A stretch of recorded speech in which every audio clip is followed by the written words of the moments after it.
Sveiki, atsimenate, per radiją būdavo vakaro skaitiniai. Taigi, vakaro apmąstymai su Kristina. Pirmas apmąstymas. Aš pirmiausia atsiprašau, kad sumaišiau Donbaso miestą su ta Donecko visa sritim, bet ta klaida pasirodo yra, kaip sakant, nesuklupimo akmuo, bet aš esu visiškai teisi, pasirodo, kai šiandien pusiaudienyje pasakiau, kad jau Rusija viskas paėmė. Visą Donecką, ten ėjo kalba apie Donbaso miestą ir priemiesčius, ten viskas yra paimta. Tai atsiprašau, tai Donbasas, jau man tenais ne, viskas maišosi. Ten yra, kaip tenais, yra Donecko sritis ir Donbaso miestas yra. Tai jie Donbasą visą paėmė, parašyta, kad Putinas, bet mes kažkaip Lietuvoje Donbasu vadinam tą visą sritį. Bet dabar vakare yra trumpa naujiena, Komsomolskaya pravda, kr.ru, rusiškai reikia suvesti arba susiveskite lotyniškai Komsomolskaya pravda ir išmes. Labai informatyvus portalas, net apie Lietuvos įvykius greičiau parašo negu Lietuvos rytas. Ten dažnai randu, kas vyksta Lietuvoje. Arba kas Amerikoje vyksta, jie parašo patys pirmieji.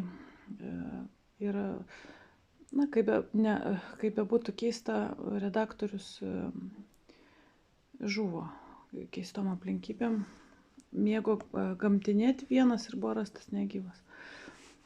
Tai va, tai iš to irgi sprendžiu, kad labai objektyvus portalas, jeigu ryžtamasi tokiems dalykams. Tai pranešama, kad šaltiniai teigia, kad Putinas jau yra visiškai arti specialiosios karinės operacijos tikslų. Aš cituoju, kaip ten pranešama, kaip jūs norite taip vadinkite, rusai vadina specialiąją karinę operaciją. Tatena kokius 1 metus vadino specialiąją karinę operaciją ir atsisakė vadinti karu. Ir griežtai atsakydavo žurnalistams, kurie reikalavo, sako, mes nevadinsime taip, kaip nėra. Mes ne politinė įstaiga, tačiau po metų Tatena pradėjo vadinti žiaurių karų. Perėjo prie žodžio karas, visi vadina karu, jau visi įprato, kad ten karas. Tai aš tiesiog darau išvadą iš Ignečio išsidirbinėjimo, nes tai nebuvo sisteminė klaida, tai yra tyčinės klaidos, tai yra feiko operacija. Yra pasirinko valdžia, arba buvusi valdžia, arba ta šešėlinė valdžia valdo socialdemokratai, o tebe valdo konservatoriai, nes energetikoje sėdėjo konservatoriai ir jų aplinkos žmonės. Tai mano pačios brolis dirbo Lietuvos energijoje ir aš siaubingai daug žinojau. Aš nežinau, kodėl jis man pasakodavo, ar aš nežinau, ar tai nebuvo kokia klasifikuota informacija. Gal jis žinojo, kad jis dings be žinios, jis turėjo tą informaciją perduoti. Tai Zigmas Vaišvilas, sėdėdamas pas Giedrę Gorėną studijoje, absoliučiai teisus, kad atsijungdama Lietuva pažeidė susitarimus su Baltarusija, mes nesame jų nutraukę. Baltarusija iš savo pusės turi įsipareigojimą Lietuvai atiduoti nemokamos elektros energijos. Tai kaip dabar Baltarusija, kaip jinai atiduos, man brolis pasakojo už tai, kad Baltarusija gaudavo. Kodėl jinai gaudavo? Dėl to, kad atominę naktį pagamina tiek, kiek negali išnaudoti, nes mes miegame naktį ir nenaudojame. Ir naktį generatoriaus režimu tada dirba kažkas tai kitas, tai perduodavo tą elektrą į Baltarusiją. Ir Baltarusija lygiai tą patį norėdama įvykdyti tą įsipareigojimą iš karto siūlė Kruoniui naktį atidavinėti. Mes čia galėjome nemokamai naktį radiatorius pasijungti, tai mūsų durna valdžia atsisakė. Arba galėjome paimti tą nemokamą, kuri priklauso pagal sutartį ir parduoti Rusiją per jungtį, kuri dar buvo iki šiandieną. Tai tokio neekonomiško valdymo. Nu, tai aišku, jie ten Van der Leyenams uodegas ten suka ir medalius dabar teikia. Medalis įteiktas šiandien Van der Leyeniai, o Nausėda laužyta anglų kalba Goodbye Russia, Goodbye Lenin aiškino ir žvengia. Bet prisiminkim, kad jisai ir komunistas buvęs. Persivertėliai, tokie persivertėliai labai tarnauja naujajam šeimininkui. Bile kuriam, jie žino, kad tai naujas šeimininkas ir reikia jam ištarnauti. Žmonės jiems nerūpi. Kaip matome, žmonės iš tikrųjų pasimetė, jie klausia, ką daryti su tom netikrom sąskaitom, nes sako, buvo, kad klaida, nemokėkit, paskui paskaičiavo delspinigiai už nesumokėjimą. Kiti pasimetę iš to streso, jau minėjau aš anksčiau, nebemoka skaičiuoti, 3 kartus sumokės tą pačią sumą. Įsivaizduojate iš to streso. O paskui, aišku, galima išlyginti, bet reikės ten skambinėti tuo telefonu mokamu. Mums tai buvo, mums pridirbo, kad sumokėjo į priekį 150 per daug, o kadangi labai daug per daug sumokėjo, gali atrodyti kaip elektros vagystė, nes kartais kinta dvigubai tos kainos ir kai tu į priekį užsivarai, tai tikrai gali atrodyti, kad vagystė. Nereikėtų šitaip daryti, tai paskui skambinėjom, ten išlyginėjom. Paskui vėl tą patį padarė, bet jau pagal deklaruotą, bet vėl tą patį padarė, vėl užskubėjo.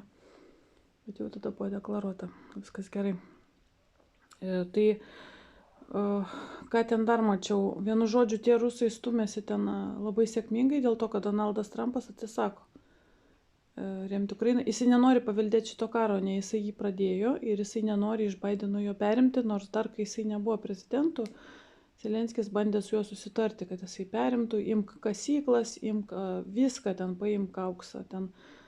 Tai kol nepaėmė amerikiečiai, tai rusai paėmė ličio kasyklas. Jų iš ankstinis tikslas nebuvo ličio kasyklos. Jie vieną tai iš karto paėmė, o paskui dabar čia neseniai dar 2 paėmė. Tai čia yra labai milžiniški pinigai, bet jiems nereikia, nes jie patys turi. Rusai patys turi, plus jie draugauja su Afrika, tai Afrika viską turi. Dar žiūrėsime, kai vyks Egipte arabų viršūnių susirinkimas, ką jie ten nuspręs, nes pasaulio hegemonija visa keičiasi, kaip matote. Viskas keičiasi. Visa sandara keičiasi, Sirija turi naują prorusišką lyderį, bet ta prasme, ne ta prasme, kaip buvęs šitas Žalanis ir su arabais, ir su Allahu, ir su rusais, nori su visais. Su arabų pasauliu, su islamo pasauliu ir su Rusijos pasauliu. Tai Asado buvo netokia pozicija. Tai čia vėl viskas keičiasi. Ir jisai liepė visiems neždintis ten, visiems Izraeliam, visom Amerikom iš teritorijos ir jie ten bombardavo, išsitirbinėjo,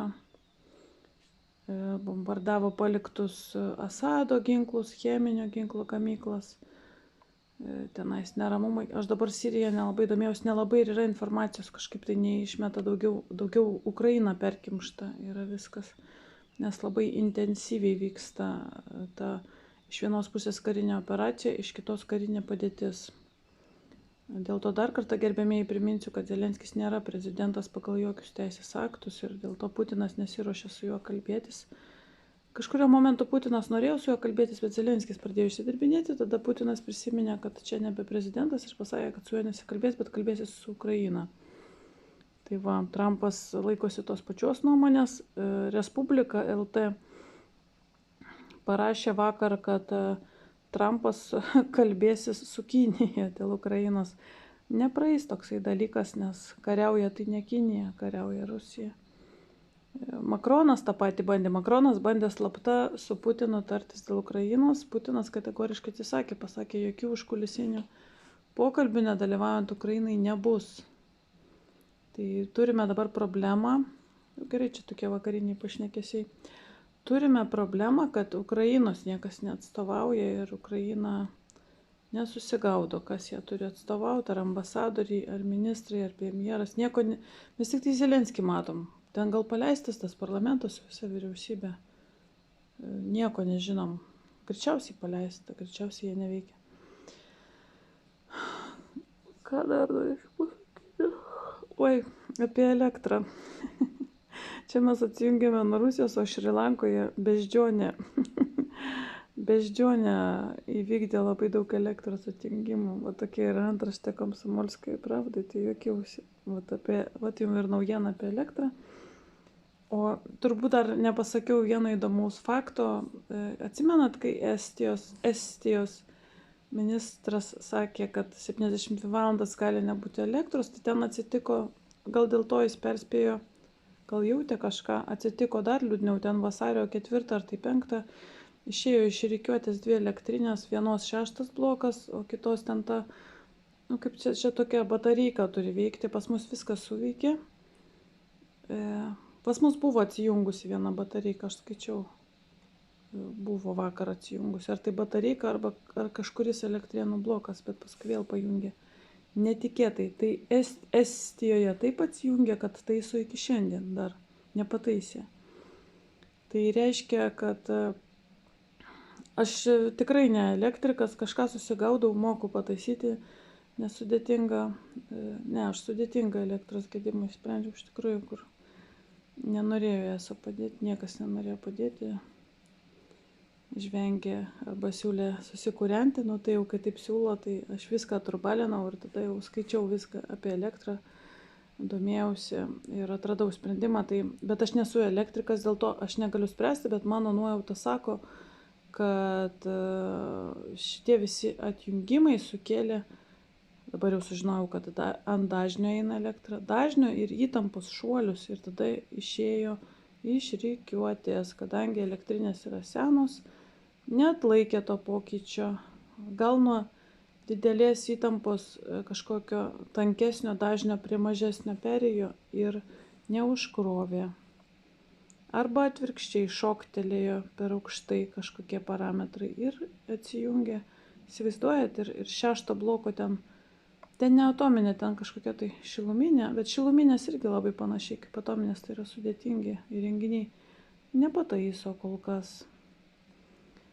Tai va, o pas mus, nors Nausėda atsijungimą ir prisijungimą prie Jevro laiko nepriklausomybę, aš sveikinčiau, kad šiandien mes esame nepriklausomi, konkrečiai dėl to, kad pajungta Elektrėnų elektrinė, kuri šiaip tai stovi išjungta ir kuri anksčiau užkaitindavo lyg tai 55% Lietuvos reikmių, ar net daugiau.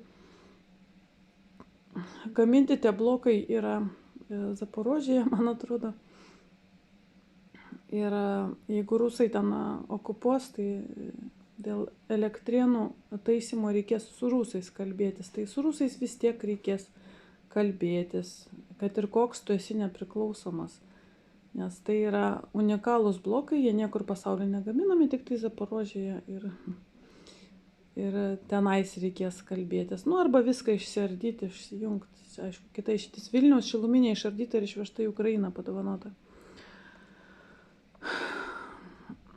Ir šiandien įjungta Mažeikių elektrinė ir Panevėžio, aš jums apie ją pasakojau, kad neapsikentęs Panevėžys, kai tenais ten vėjo bus, biržos tenais, kai 4 eurai už kilovatą susisuko vieną dieną, neapsikentė tada Panevėžys, spjovė į viską ir užkūrė tą Panevėžio. Tai šiandien užkurta Panevėžio, bet aš spėju, kad jinai visą laiką užkurta, tai šiandien matyt padidintas pajėgumas tiesiog. Ir va taip, va, ir šiandien tikrai esame nepriklausomi, bet labai trūksta tos informacijos, norėtųsi pamatyti lentelę, kiek šiandien poreikio mes pasigaminame. Gal visą 100, gal mes galim tą poreikį pasigaminti. Tiesa, mes pasirašę visokiausius dokumentus, mažinti dūminimą, nes Lietuvagi be žemės ūkio, be pramonės, be nieko labai dūmina pasaulyje, labai didelis teršėjas.